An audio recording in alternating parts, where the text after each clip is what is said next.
It appears the American gun rush is on as law-abiding citizens seek to arm themselves before their Second Amendment rights continue to erode.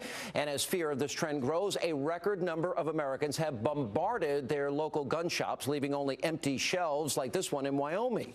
And there's also been a record attendance of gun buyers at gun shows all across the country. For example, like this one in Ohio, or this one in the state of California, where lines of people stretch as far as the eye can see.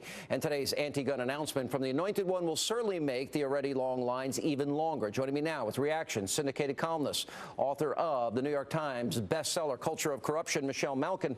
Michelle, welcome back. Good to see you. Thanks for being here. Let me show you how dumb our political class is. We discussed it a little earlier. In New York, I'm going to put up on the screen a picture. Two guns. They are the exact same guns. They are the exact same length, the exact same bullets. One is banned and one is not. Why is the one banned? Because it has a cosmetic hand grip. That's it. Yeah. Now, how dumb is that? It's gobsmackingly dumb, but I think more importantly, it's very alarming from not only the constitutional and Second Amendment perspective, but also just practically speaking, it just shows how hysterical the public policy debate has become in this country. And of course, in New York, there is a lot of confusion and a lot of panic now about the interpretation of this raft of regulations that were dumped on you. Sean, I really feel for you, and I know you joked about getting out of there, but I really think joking. It's time. That day's coming. It is. No, listen, in New York, you pay 60 cents of every dollar in taxes. 60 cents. And by the way, God forbid if somebody breaks into your home, you better be a good shot, because you've only got a 7-bullet limit or you have broken the law. And you better not have more than 7 bullets in a magazine. If you have a 10-clip magazine, you can still keep it. They're nice enough, but you better be a good shot. So. Yeah, that's right. And that is why many law-abiding people who fear for their safety and for their families are rushing to these gun shops and to the gun shows.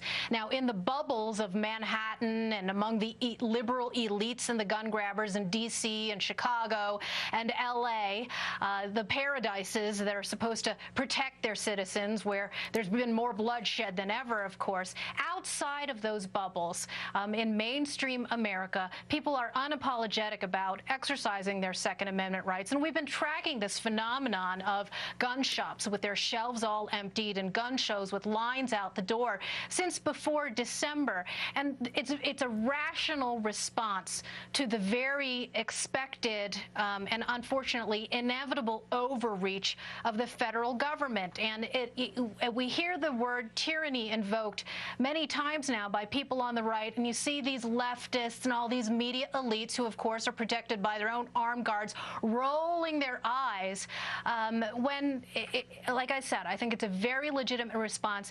And one of the things I think that you see among many of these dishonest journalists is the attempt to demonize and somehow marginalize the people who are at these gun shops and shows. They are single women who live alone who need to protect themselves, elderly widows who can't trust and rely on the government, local, state, or federal, to protect them all the time. Families, military families, and these are the faces and stories that you never see, the defensive uses of handguns that are successful every single day in this country. You know something, Michelle, I've been saying this. Our politicians are protected. And by the way, I'm pretty sure that the people protecting them have more than 7 bullets. Same with our Hollywood stars. Same with our money in our bank accounts.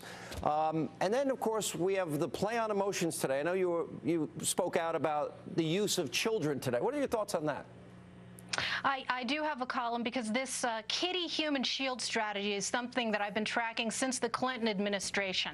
And the overuse and abuse of propaganda to try and appeal to people's emotions and to deflect. I always talk about Nancy Pelosi during the Obamacare debate, where she was double-fisting babies and wearing them like Wonder Woman bracelets. Bing, bing, bing. You got questions about costs and the Constitution?